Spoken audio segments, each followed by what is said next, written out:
Welcome to 10 star news. ఇక details చూసుకున్నట్లయితే సంతాన సౌఫల్యానికి ఆశాకిరణం. వెంకటగిరిలో ఉచిత ఫర్టిలిటీ శిబిరం విజయవంతం. తిరుపతి జిల్లా వెంకటగిరి పట్టణంలోని పాత బస్టాండ్ సమీపంలో ఉన్న డాక్టర్ గోపాల హాస్పిటల్ నందు గురువారం ఉచిత సంతాన సాఫల్యత వైద్య శిబిరం విజయవంతంగా నిర్వహించారు. ఈ శిబిరాన్ని ఓయాసిస్ ఫర్టిలిటీ ఆధ్వర్యంలో ఏర్పాటు చేయగా సంతాన సమస్యలతో బాధపడుతున్న మహిళలకు ఇది ఒక ఆశాజనకమైన వేదికగా నిలిచింది. ఈ సందర్భంగా మాట్లాడిన ఫర్టిలిటీ నిపుణురాలు డాక్టర్ పల్లవి మాట్లాడుతూ సంతానోత్పత్తి సమస్యలు శారీరకంగానే కాకుండా మానసికంగా కూడా కుటుంబాలను బాధిస్తాయన్నారు. ఆధునిక వైద్య సాంకేతికతతో ప్రపంచ స్థాయి ప్రమాణాలకు అనుగుణంగా సురక్షితమైన మరియు విశ్వసనీయ చికిత్సలను ఓయాసిస్ ఫర్టిలిటీ ద్వారా అందిస్తున్నామన్నారు. సరైన సమయంలో సరైన చికిత్స తీసుకుంటే సంతాన సాఫల్యం సాధ్యమని వివరించారు. ఈ ఉచిత శిబిరంలో మహిళలకు ఫర్టిలిటీ సమస్యలపై అవగాహన, ప్రాథమిక వైద్య పరీక్షలు, నిపుణుల సలహాలు, భవిష్యత్తు చికిత్స మార్గదర్శకత్వం అందించారు. ఈ కార్యక్రమానికి ముఖ్య అతిథులుగా Venkatagiri urban PHC doctor Rajesh, Venkatagiri PHC doctor Sai, స్థానిక సర్కిల్ ఇన్స్పెక్టర్ ఏవి రమణ, ఆయుర్వేద వైద్యులు doctor Ramanjaneyulu, doctor P Gopal హాజరై శిబిరాన్ని ప్రారంభించారు. ప్రజలకు ఇలాంటి వైద్య శిబిరాలు ఎంతో ఉపయోగకరమని వారు అభిప్రాయపడ్డారు. డాక్టర్ గోపాల్ హాస్పిటల్ యాజమాన్యం మాట్లాడుతూ గ్రామీణ ప్రాంత ప్రజలకు కూడా నాణ్యమైన వైద్యం అందించాలన్నదే తమ లక్ష్యమన్నారు. అందులో భాగంగానే ఈ ఉచిత సంతాన సాఫల్యత శిబిరాన్ని నిర్వహించామని తెలిపారు. ఈ శిబిరానికి వెంకటగిరి పట్టణంతో పాటు పరిసర ప్రాంతాల నుంచి వచ్చిన అనేక మంది మహిళలు పాల్గొని నిపుణుల సలహాలతో కొత్త ఆశతో తిరిగి వెళ్లడం విశేషం.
ఓకే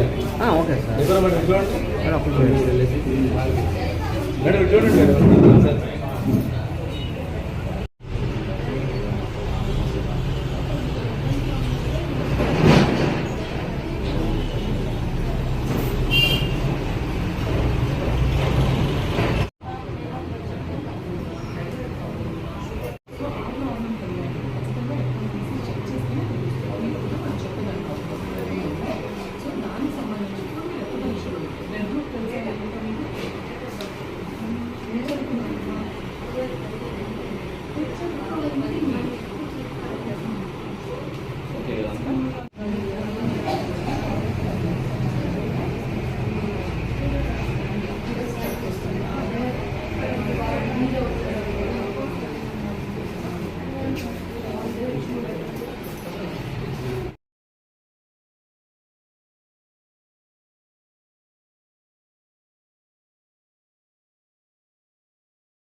ఇన్ఫర్టిలిటీ ఇష్యూస్ అంటే సంతానం లేని సమస్యలు అనేవి ఇటీవల కాలంలో మనం చూసినట్లయితే చాలా ఎక్కువ అవుతున్నాయి.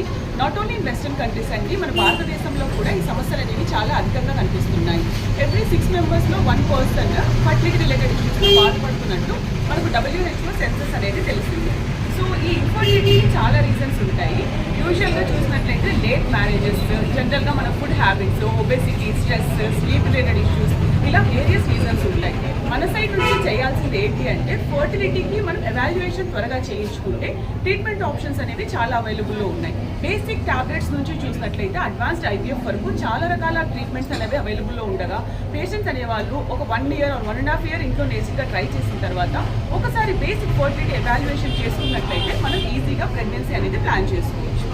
సో ఈ క్యాంప్కి వచ్చి పేషెంట్స్ ఈ ఫర్టిలిటీ ఇష్యూస్ ఏదైనా ఉంటే తెలుసుకొని ఈ ప్రోగ్రామ్ని యూజ్ చేసుకోవాల్సిందిగా కోరుకుంటున్నాను.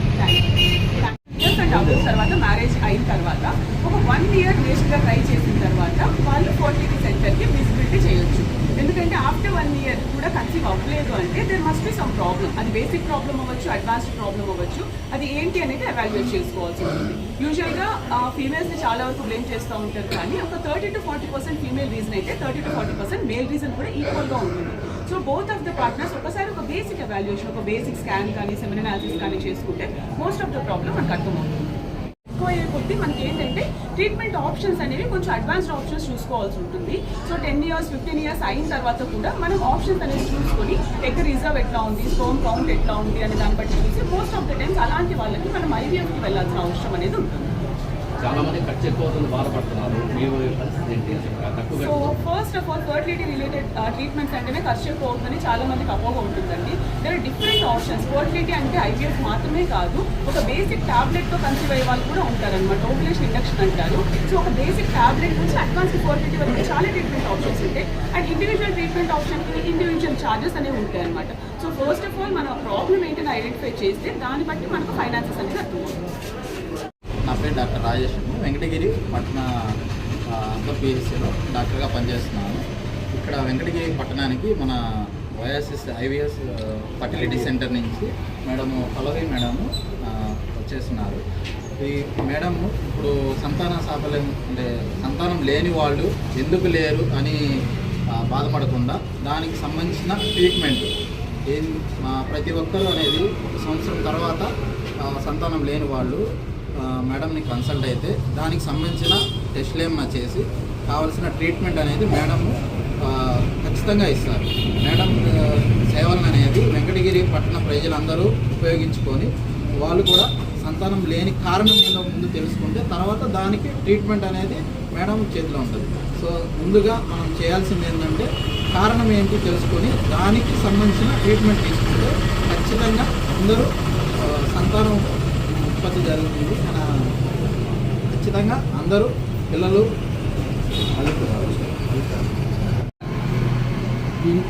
ఇంతకుముందు ఇన్ఫర్టిలిటీ అనగానే చెన్నై, బెంగళూరు, హైదరాబాద్ ఇప్పుడు సిటీస్లో ఉన్నాయి. ఇప్పుడు చాలా మనకు వెంకటగిరికి డోర్ స్టెప్ మన దగ్గరికే వచ్చినాయి ఇప్పుడు ట్రీట్మెంట్స్. మేడం గారు చాలా దూరంగా చెప్పారు. ఇన్ఫర్టిలిటీ అనగానే కాస్ట్లీ అని కాదు, మేడం గారు చెప్పినట్టు 10,000 ఉంది, ₹1,00,000 కూడా ఉంది. సో బేసిక్ నుంచి ప్రతి ఏరియాలో చూసుకుంటూ పోయి ట్రీట్మెంట్ ఎక్కడైనా సక్సెస్ కావచ్చు. 10,000 నుంచి ₹1,00,000 లోపల ఎప్పుడైనా సక్సెస్ కావచ్చు. కాబట్టి ఆదిలోనే భయపడి ఇన్ఫర్టిలిటీ ట్రీట్మెంట్కి దూరం కావద్దు. ఈ అవకాశాన్ని సద్వినియోగం చేసుకోవాలి. థ్యాంక్ యూ గోపాల్ గారి హాస్పిటల్ నందు OASIS IVF fertility hospital Nellore వారు తిరుపతి నుంచి వచ్చినటువంటి మేడం గారు డాక్టర్ పల్లవి ఆధ్వర్యంలో IVF ఫెర్టిలిటీ క్యాంప్ జరుగుతుంది. సో వెంకటగిరి ప్రజలందరూ దీన్ని వినియోగించుకొని లబ్ధి పొందాలని రెండో పెళ్లి చేసుకోవటం, మూడో పెళ్లి చేసుకోవటం, పిల్లలు లేరని చెప్పేసి ఆడవాళ్ళనే బ్లేమ్ చేస్తూ ఉంటారు. మగవాళ్ళకు కూడా చాలా సమస్యలు ఉంటాయి. కాబట్టి తప్పనిసరిగా వాళ్ళని ఒక్కళ్ళనే బ్లేమ్ చేయకుండా ఇటువంటి సమస్య ఇద్దరిలో ఎవరికి ఉన్నది అనే దాని మీద టెస్ట్ చేసుకుంటే తొందరగా దాన్ని రికగ్నైజ్ చేసి దానికి సంబంధించినటువంటి ట్రీట్మెంట్ ఇవ్వడానికి అవకాశం ఉంది. వీళ్ళది బాగా సక్సెస్ రేటు కూడా OASIS సక్సెస్ రేటు కూడా చాలా బాగుంది. తక్కువ ఖర్చులో ఇవన్నీ చేస్తూ ఉంటారు. సమాజంలో పోతూ ఉంటే ఒక పిల్లలు లేకపోతే కనీసం 3-4 ఏళ్లలో పిల్లలు కలగకపోతే ఆ దారిని పోయేటువంటి వాళ్ళని చూసేసి చుట్టుపక్కల ఉన్నటువంటి వాళ్ళు ఎదురొస్తే కూడా ఈ గొడ్రాలు ఎదురొచ్చింది అని చెప్పి పక్కకు పోయేటువంటి ఆ రకమైనటువంటి అనుమానాలు ఉంటాయన్నమాట సమాజంలో, మూఢనమ్మకాలు.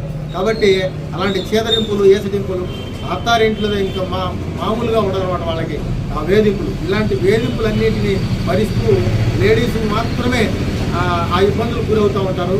కానీ భర్తకు కూడా ఒక్కోసారి అతనికి కూడా కౌంట్ సరిగ్గా లేకపోవడం వల్ల కూడా పిల్లలు లేకపోవడం అనేది జరుగుతూ ఉంటుంది. కేవలం లేడీసే కాదు, ఇద్దరిది సమానమైనటువంటి బాధ్యత ఉంటుంది, సమానమైనటువంటి ఇబ్బందులు ఉంటాయి. కాబట్టి ఈ యొక్క అవకాశాన్ని వినియోగించుకొని చుట్టుపక్కల ఉన్నటువంటి మనం వెనకబడినటువంటి వెంకటగిరి ప్రాంతం ప్రజలు ఈ యొక్క అవకాశాన్ని సద్వినియోగం చేసుకొని సంతానం కలిగే విధంగా మీరు ఇక్కడికి వచ్చి అప్రోచ్ అయినట్టయితే మీ సమస్య ఏందనేది ఫ్రీగా టెస్ట్ చేసి ఇక్కడ దానికి సంబంధించినటువంటి ట్రీట్మెంట్ తీసుకోవడానికి, అలాగే భవిష్యత్తులో పిల్లలను కలగటానికి, మీ మనసులో ఆనందం కలగటానికి అవకాశం ఉంది. 50 ఏళ్ల వయసులో ఉన్నటువంటి వాళ్ళు కూడా ఆడవాళ్ళు గర్భం దాల్చి పిల్లలను కలిగినటువంటి సంతానం ఈ యొక్క టెక్నిక్ ద్వారాగా వాళ్ళు సంతానం కలిగినటువంటి చాలా కేసులు మనం చూస్తూ ఉన్నాం. కాబట్టి దయచేసి ఇది నిరుత్సాహపడకుండా, ఎవరైతే భార్యాభర్తలు ఉంటారో నిరుత్సాహపడకుండా ఈ అవకాశాన్ని సద్వినియోగం చేసుకోవాలని చెప్పేసి ఒకసారి ప్రయత్నం చేయాలని చెప్పేసి ఈ సందర్భంగా కోరుతూ చాలా తీసుకున్నాను.